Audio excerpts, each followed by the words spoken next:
আজ আমরা এমন একটা ক্লিনিক্যাল দক্ষতা নিয়ে কথা বলবো যা প্রত্যেক চক্ষু বিশেষজ্ঞের জন্য জানাটা খুব জরুরি। আমরা শিখব ইনডাইরেক্ট অফথ্যালমোস্কোপি করার পদ্ধতি। এর উত্তরটা লুকিয়ে আছে একটা দারুণ শক্তিশালী যন্ত্রের মধ্যে। এই যন্ত্রটা আমাদের রেটিনার একটা অনেক প্রশস্ত, গভীর আর 3D ভিউ দেয়। চলুন তাহলে সরাসরি বিষয়ে আসা যাক। এই যে একটা তুলনা আমরা দেখছি, এটাতেই কিন্তু পরিষ্কার হয়ে যায় যে কেন বাইনোকুলার ইনডাইরেক্ট অপথ্যালমোস্কোপ বা সংক্ষেপে বিআইও একটা মূল্যবান ফান্ডাস পরীক্ষার জন্য গোল্ড স্ট্যান্ডার্ড। দেখুন, ইমেজটা এখানে বাস্তব কিন্তু উল্টো, আর ফিল্ড অফ ভিউ প্রায় 4 গুণ বড়। সবচেয়ে বড় কথা হলো স্টেরিওসেপসিস বা 3D ভিউ পাওয়া যায়। আমরা ধাপে ধাপে এগোব, ঠিক যেমনটা যে কোনো ভালো ক্লিনিক্যাল ট্রেনিংয়ে হয়ে থাকে। মানে প্রথমে আমরা এর পেছনের থিওরিটা বুঝব, আর তারপর দেখব এর বাস্তব প্রয়োগ।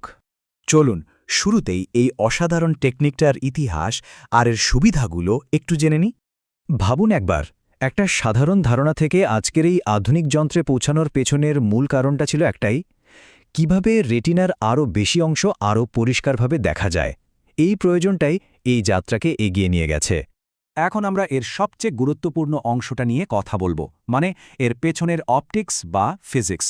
এই বিষয়টা ঠিকমতো বুঝতে পারা মানেই কিন্তু কৌশলটা আয়ত্ত করার পথে অনেকটা এগিয়ে যাওয়া। ব্যাপারটা সহজভাবে বুঝতে হলে কনডেন্সিং লেন্সটাকে একটা প্রজেক্টরের মতো করে ভাবা যেতে পারে। এটা ফান্ডাস বা রেটিনা থেকে আসা আলোকে ধরে বাতাসে একটা ছোট, বাস্তব আর 3D প্রতিবিম্ব তৈরি করে। আর আমরা মানে পরীক্ষকরা সেই ভাসমান প্রতিবিম্বটাকেই পরীক্ষা করি। এই ছবিটা কিন্তু খুব ইন্টারেস্টিং।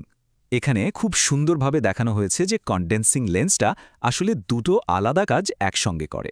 প্রথমত, এটা হেডসেট থেকে আসা আলোকে রোগীর চোখের ভেতরে পাঠায়, আর দ্বিতীয়ত, রেটিনা থেকে প্রতিফলিত হয়ে ফিরে আসা আলোকে ফোকাস করে ওই এরিয়াল ইমেজটা তৈরি করে। কোন লেন্স ব্যবহার করা হবে সেটার জন্য একটা ট্রেড অফ আছে। যেমন ধরুন, বেশি পাওয়ারের লেন্স মানে 30D অনেক বড় একটা ফিল্ড অফ ভিউ দেবে, কিন্তু ম্যাগনিফিকেশন বা বিবর্ধন হবে কম। এটা ছোট পিউপিল বা শিশুদের ক্ষেত্রে, বিশেষ করে রেটিনোপ্যাথি অফ প্রিম্যাচুরিটি বা আরওপি স্ক্রিনিংয়ের জন্য খুবই কাজের। আর যারা নতুন শিখছে তাদের জন্য এটা বেশ সুবিধাজনক। মনে রাখতে হবে, পরীক্ষার জন্য রোগী, ঘর আর যন্ত্রকে ঠিকঠাকভাবে প্রস্তুত করে নেওয়া মানেই কিন্তু অর্ধেক কাজ হয়ে যাওয়া। পরীক্ষা শুরু করার আগে এই 3টা জিনিস যদি ঠিকঠাক মতো করা যায়, তাহলে পুরো প্রক্রিয়াটা অনেক সহজ আর কার্যকর হয়ে ওঠে। এই পরের ধাপটায় একটু বিশেষ মনোযোগ দিতে হবে, কারণ একটা পরিষ্কার রিফ্লেক্স ছাড়া 3D ভিউ পাওয়ার জন্য এই অ্যালাইনমেন্টটা কিন্তু ভীষণ জরুরি। রোগীর অবস্থান ঠিক করাটা খুব গুরুত্বপূর্ণ। এই সহজ নিয়মটা মনে রাখলে অনেক সুবিধা হবে। যখন রেটিনার উপরের অংশ দেখতে হবে, তখন রোগীকে উপরে তাকাতে বলতে হবে আর পরীক্ষককে একটু নিচু হতে হবে। আর যখন নিচের অংশ দেখার দরকার, তখন রোগীকে নিচে তাকাতে বলতে হবে আর পরীক্ষককে একটু লম্বা বা সোজা হয়ে দাঁড়াতে হবে। এই নিয়মটা মনে রাখলে অনেক জটিলতা এড়ানো যায়। চলুন এবার আমরা মূল পরীক্ষা পদ্ধতিতে চলে যাই। দেখব কিভাবে ধাপে ধাপে আমরা ফ্যান্টাসির একটা সম্পূর্ণ চিত্র তৈরি করতে পারি। যারা নতুন শিখছেন তাদের একটা সাধারণ ভুল হলো তারা মাথাটা লেন্সের খুব কাছে নিয়ে যান। এই অভ্যাসটা কিন্তু ছাড়তে হবে। সবসময় নিজের আর রোগীর চোখের মধ্যে একটা হাত সমান দূরত্ব বজায় রাখতে হবে, তবেই অপটিক্সটা ঠিকমতো কাজ করবে। সবচেয়ে জরুরি হলো একটা নির্দিষ্ট নিয়ম মেনে চলা। প্রত্যেকটা কোয়াড্রেন্টকে পেরিফেরি থেকে ইকুয়েটরের দিকে পরীক্ষা করতে হবে, আর পরীক্ষককে সবসময় রোগীর দৃষ্টির ঠিক উল্টো দিকে অবস্থান করতে হবে। আর হ্যাঁ, পোস্টেরিয়র পোল মানে ম্যাকুলা অংশটা সব শেষে পরীক্ষা করা উচিত। রেটিনার একেবারে প্রান্তগুলো দেখার জন্য আমাদের একটা বিশেষ বা অ্যাডভান্সড টেকনিকের সাহায্য নিতে হয়। পেরিফেরাল রেটিনাল টিয়ার বা ডিট্যাচমেন্ট হয়েছে কিনা তা নিশ্চিত করার জন্য এই কৌশলটা অপরিহার্য। বিশেষ করে যখন কোনো রোগী চোখে আলোর ঝলকানি বা ভাসমান কিছু দেখার মতো উপসর্গ নিয়ে আসেন। শুধু তাই নয়, ডায়াবেটিক রেটিনোপ্যাথির পেরিফেরাল পরিবর্তন বা অপরিণত শিশুদের আরওপি পরীক্ষার জন্য এটা খুবই গুরুত্বপূর্ণ একটা পদ্ধতি।